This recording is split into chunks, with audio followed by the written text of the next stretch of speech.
Hey, how's it going, guys? Mr. Boss for the win here, and in today's Grand Theft Auto 5 video, I'm going to be talking to you guys about some pretty interesting information coming from the Rockstar parent company, Take-Two Interactive, as well as Rockstar themselves, talking a little bit about Grand Theft Auto 5, as well as the future of the GTA series and other popular games that they create. Alright, so about 3 weeks ago, I made a video titled Rockstar / Take-Two Interactive's Mysterious Upcoming Meeting, and what could it mean for a possible new release or some new information. And basically, it was where Take-Two Interactive Software's president, Carl Slatoff, was going to be meeting at the Piper Jaffray Interactive Entertainment and Technology Synopsium.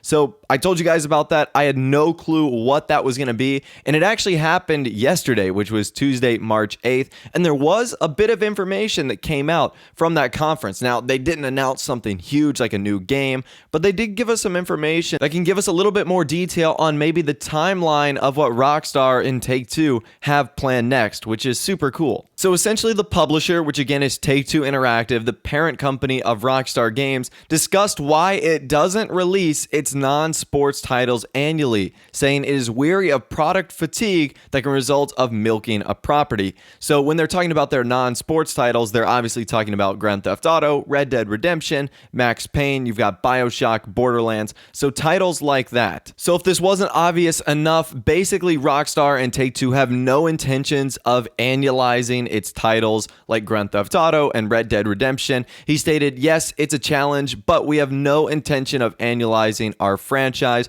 because this makes franchise fatigue by managing releases more strictly. He goes on to state, it's tempting to have continuous releases and milk a franchise as far as you can, but we've seen that fatigue in other franchises in the game industry. With almost every single franchise for us, the latest release is bigger than the one before. And to an extent, that's kind of true. I mean, with every Grand Theft Auto game, Rockstar and Take-Two have delivered, in my opinion, an even better product with new features, an even bigger world. I mean, all the way up from GTA 3 to Vice City, San Andreas 4, and now Grand Theft Auto 5. The world and just everything about it has gotten that much bigger, that much better. And even Take-Two CEO Strauss Zelnick echoed some of the same remarks by stating, we think with the non-sports titles, we are better served to create anticipation and demand. On the one hand, to rest the title, and on the one hand, to have the highest quality in the market, which takes time, and you can't do that annually. Now, I'll leave this article in the description if you want to check it out for yourself. Unfortunately, there wasn't really anything else announced at this, I guess, press conference or meeting. They didn't really talk about any new games or whatnot. I would imagine if that were to be the case, that would be saved for a more appropriate event like E3. As I mentioned in my video a few weeks ago, this is more about the businessy side of things, and it's cool that they still give us that little tidbit of information, but let's talk about it, and let's talk about it in particular about the next Grand Theft Auto game, because a lot of people are already asking me, as you guys know if you watch my Q&A videos, about games like Grand Theft Auto 6 and the future of GTA. When's it going to be happening in this setting? And I think people need to pump the brakes a little bit, because from what the CEO and the president are saying, it's probably going to be a while before we see anything regarding Grand Theft Auto 6. Now, I believe there's a few reasons for that. One of them is certainly the success of Grand Theft Auto 5, as stated by Strauss Zelnick. He stated that there's so much, obviously, anticipation and demand for GTA 5 that why kill the hype while it's already there? And also, I want to say the success of Grand Theft Auto Online has really pushed Rockstar to stick with GTA 5 and maybe focus less on trying to pump out another one in Grand Theft Auto 6. Now, in the case of the timeline between GTA 4 and GTA 5, which is what a lot of people compare for when we can expect GTA 6, obviously Grand Theft Auto 4 was released in 2008, and we got our first trailer for Grand Theft Auto 5 in 2011, so about 3 years later. So if that timeline were to be true, and if we were to take the same logic,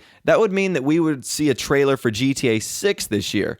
And I really don't think that is going to be the case. I don't think we're going to hear anything about Grand Theft Auto 6 really anytime soon. In fact, I don't even think Rockstar's next game is going to be Grand Theft Auto 6, which means that would probably set it out a little bit farther. And we all know that it took 5 years, basically from GTA 4, from Grand Theft Auto 5 to come out, 2008 to 2013. And Grand Theft Auto 4 didn't even have a Grand Theft Auto Online. It had its 2 paid DLCs, The Lost and the Damned and The Ballad of Gay Tony, and that was it. So Rockstar was kind of pushed to put out another Grand Theft Auto game. Obviously, GTA 4 wasn't going to be stabilized with its very simple online mode and its story mode expansions that could be pretty easily beaten. So they know they had to push something out. And even that took 5 years. So could it be possible that we won't see another GTA game for another 4 or 5 years added on to the already 3 years that we're pretty much at right now? I mean, could it be possible that we won't see a Grand Theft Auto game until the year 2020?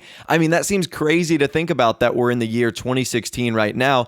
But if you think about it, myself and others believe that, Rockstar's next game will not be Grand Theft Auto 6, and that it will either be something along the lines of Max Payne 4 or Red Dead Redemption. If you can imagine that would either come out in a year or two, where does that leave room for Grand Theft Auto? I mean, somewhere along the lines of 2020. So I think it's a really interesting thing to look at. And also another thing is Strauss Zelnick noted that they want to focus a more regular rotation of some other games that Take-Two creates. So that would be BioShock and Borderlands. Now that obviously doesn't have to do anything with Rockstar, but it's interesting that he noted those games and left out every single Rockstar title. So once again, I'd love to hear from you guys in the comment section down below on what you think of this, what you think of the release date of the next Grand Theft Auto, the statements made by Strauss Zelnick, and also Karl Slatoff from Take-Two Interactive. Let me know what you think about it in the comment section down below. If you did go on to enjoy the video, a like rating would of course be awesome. And subscribe to my YouTube channel if you are new or you like daily GTA 5 videos like this. With out of the way, guys, like I said, thanks for watching,